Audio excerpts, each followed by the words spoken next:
Okay, let's talk about the U20 World Cup, and I don't have much time today, so we're going fast and furious, not like the movies. We are going to be good today.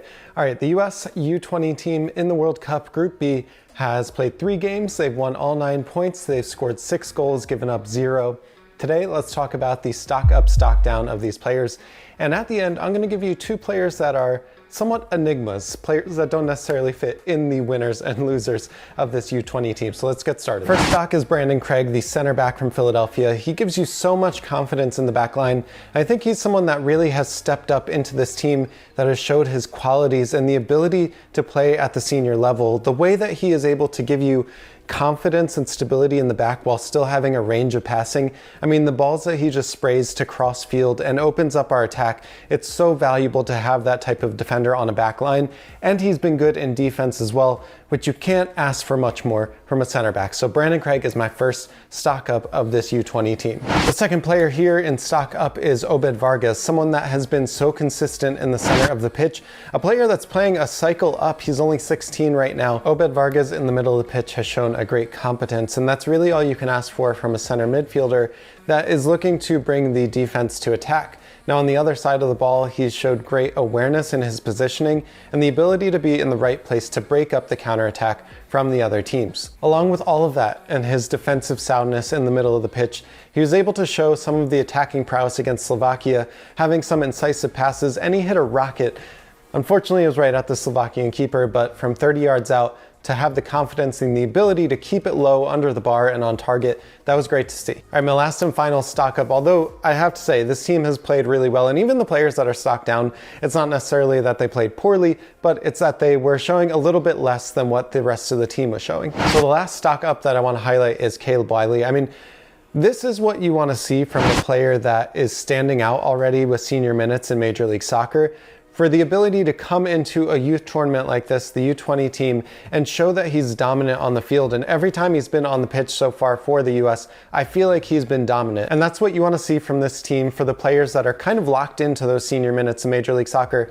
And for players coming in like Paredes or Rokas Puchas, who's getting minutes already at the senior team, you want to see them and kind of translate that into dominance against youth players. All right, there are 2 players that have been stocked down to me. The first is Joshua Winder. In the first match of the group stage, Joshua Winder kind of showed this lackadaisical way about him that he was defending, and it was almost like he wasn't physical enough, even though he's one of the biggest bodies on the team. And then against Slovakia, I know that Brandon Craig is really the center back that we want to use to spray the balls and kind of break lines with his passes, but Winder was playing it really safe, and almost all of his passes were back passes. Also on defense, just turning off at the little moments that matter.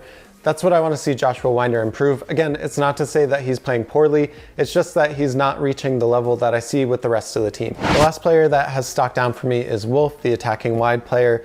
And for me, it just feels like we can't seem to find a wide attacking player that is really threatening in front of goal.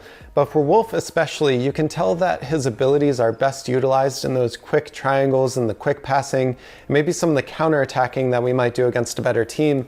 But when you're asking him to play a little bit more in the final third and try and find those runs and those dangerous moments, I'm just not seeing it. And similar to Winder, I see Wolf making a lot of back passes and kind of recycling the ball instead of trying to take his opponent on 1v1 or finding the incisive pass into the dangerous areas. For Winder, I can kind of see why that's happening because he's a defensive player, because he's a center back. But for Wolf, you're kind of asking a little bit more of him to get forward, and I'm just not seeing that from him at the moment. All right, I did promise 2 enigmas at the end of this video, and the first one that I want to highlight is Diego Luna. He's not necessarily stock up or stock down, but he's somewhere and he's moving in that somewhere. And the reason that I say this is that he's playing in a central attacking role when he's usually a wide attacking player, and he's been excellent in keeping possession. We've been asking him to play as kind of a false 9, number 10 player. He's giving you some of these moments where you just have to say wow out loud, where he's beating 2 or 3 players on the dribble, but he's just not able to find that final pass.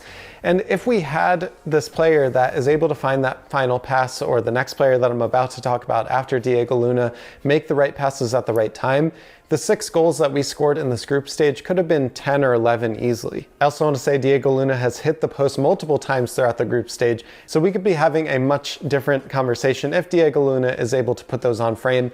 But again, with age will come maturity, will come the ability to put those away.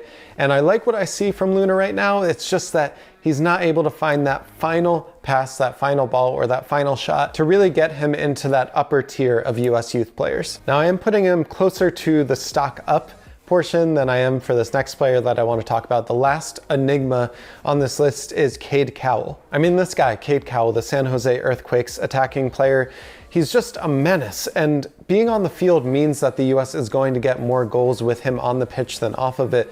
What's so frustrating about this player, though, is that he has the run and gets the goal one moment, but then the next, there were two opportunities against Slovakia, especially in that second half, where Cade Cowell could have easily put it into space, and he opened up the space with his run. He just didn't find that final pass, and it's not like he's not seeing it like maybe I see with Diego Luna, but the fact that he's just so confident and maybe selfish that is taking away goals from the US as a team. If he slides it home or finds the open player on some of his runs, I mean, we're talking about 3 or 4 extra goals that Cade Cowell is giving us alone. But my God, man, just pass the ball, please, to an open player. He is a bright spot, and I want to say this, I want to make it clear that Cade Cowell, being on the pitch for the US, does give us more goals than him being off of it. It's just a matter of if he's selfish and overconfident that we score 1 or 2 goals, instead of being a team player and finding those runs of his teammates to scoring 3, 4, or 5 goals for the team. Honestly, watching those games in the group stage, he's one of the most frustrating players that I've watched in the last 20 years that I've been watching soccer.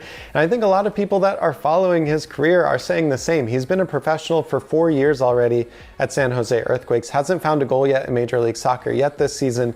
And I just want to see him succeed. He has all the athleticism, all of the physical and technical abilities. We saw some touches that were really good, and we saw some touches that were really bad. He had an open net shot that he completely whiffed on with his left foot in the first half. So just one of those really frustrating players that you want to see reach their potential, because you can see what it would mean if he did reach that potential. If Cade Cowell could have finished his chances and found the open player in space in the box against Slovakia, the US is winning 5 or 6 to nothing. Instead, we take it home 2-0. I'm not complaining. I'm just telling you what I saw, telling you what a frustrating moment it was, because you know this player has all the tools in their toolkit. All right, everyone, that is it for me. Let me know in the comments who you think has played the best, has played the worst, whose stock is up and down, and I will see you next time on It's Called Soccer. Peace.